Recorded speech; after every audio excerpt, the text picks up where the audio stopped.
So magandang araw kabole. Sa video nito, pag-uusapan po natin kabole ang Phoenix naman.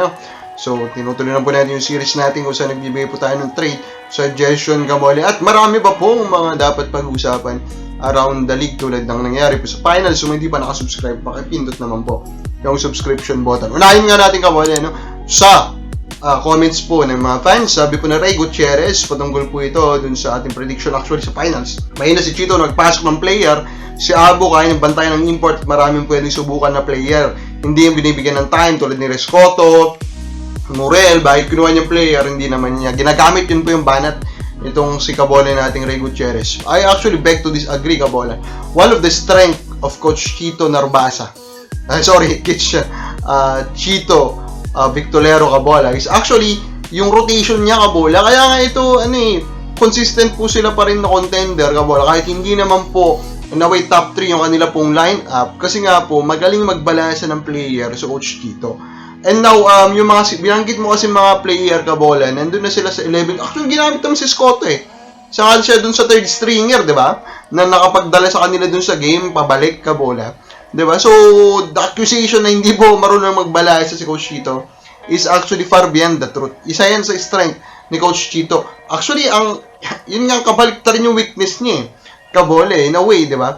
Hindi niya masyado pong na-maximize yung mga superstars niya, Kabole. Although, of course, compared to the star quality of other teams, medyo delikado nga naman, or hindi po tumatapat yung dito nga po sa Magnolia.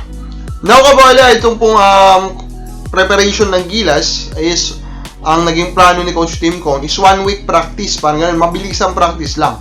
Now, ang konsepto ni Coach Tim Con, explain natin, is that kahit pa mga 7 to 10 days lang po mga preparation for this qualification games Kabole. Ang kanyang explanation kasi is that ang angkla kasi nito is yung 12-man pool na create niya. Yun talaga kumbaga ang main team na, di ba? So parang doon mangyayari yung continuity, doon mabibuild up yung chemistry Kabole. And for me, that is a logical choice naman. Pero yung akin lang, bakit 12 lang, di ba? Alam naman natin, injury is always there Kabole, di ba? Ayun pa nga lang, paparating po na qualification may mga injured dyan hindi po magiging available. Other than injury, of course, yung availability yung mga players, lalo na po yung mga naglalaro sa International League, di ba? So, para sa akin, bakit 12 players lang, di ba? Sana na kahit 15 minimum, di ba? Yung nilagay niya po doon. Kasi mabibuild up pa rin naman yung continuity doon na gusto niya. Pangalawa, actually, sa mga pinili niya din, which is actually connected pa rin doon siya sa 12, marami doon medyo matanda na Kabole. Yung plano niya is 4 years, yung kanya pong time span. Kung titignan mo, Kabole, is that yung iba doon, baka hindi na po kagalingan kapag umabot na lang 3 to 4 years from now. Kabole, yun yung magiging fear po natin dyan. Now, nagpapasalamat po ang SMBP, Kabole. Kumbaga, nag-sacrifice kasi ng Ginebra So, tama nga yung basa ko dati, Kabole, na yung Ginebra, actually, hindi naman sa may bababayo ulit sila. Kung pinaglaro nila dati si Brownie dito sa tournament na to, Kabole. Kasi hindi agad nilabas po yung, kumbaga, yung suspension ni Brownie. Pero kung pinaglaro sana nila ito ngayon sa Ginebra dito sa Commissioner's Cup, Kabole, isa-serve pa lang ni Brownie yung kanyang suspension. So, kumbaga, hindi siya available for the next 3 months. Parang ganun po yung mangyayari.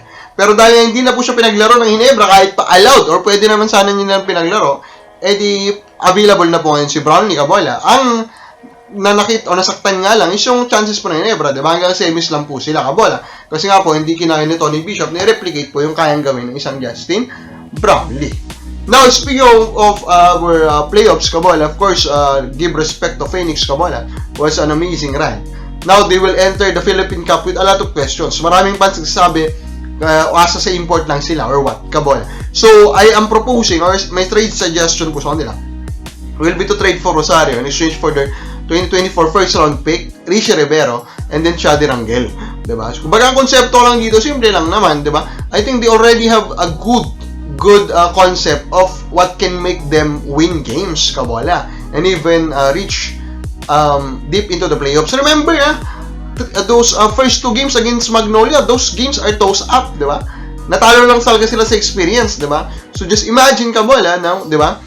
That with that experience now behind them, they can now actually trade for a quality player like a Troy Rosario, and I think they should do this trade. Kung si Rivero yung magiging main na pang nila para mag-oo yung Blackwater Kasi gusto ng Blackwater ngayon, sumikat yung team nila, diba? And of course, Rivero will bring those fans to them, kabola. Then yung 2024 first, kabola, nasa 6 to 10 pick yan. So, okay pa rin yan. Then Rangel is also a big man, kabola. On the other hand naman, si Rosario kasi ang konsepto nito is that siya, kumbaga yung pwede po mag-take nung role nung Jonathan Williams dito sa paparin na Philippine Cup. Of course, he is not as good as Jonathan Williams. Hindi po yan yung kine-claim natin. Pero in terms dun sa kanilang sistema, kabola, pwede nilang ulitin ulit yung ganung sistema na malapit lang, kabola, with Rosario there. Kaya ito yung ating suggestion po sa kanila.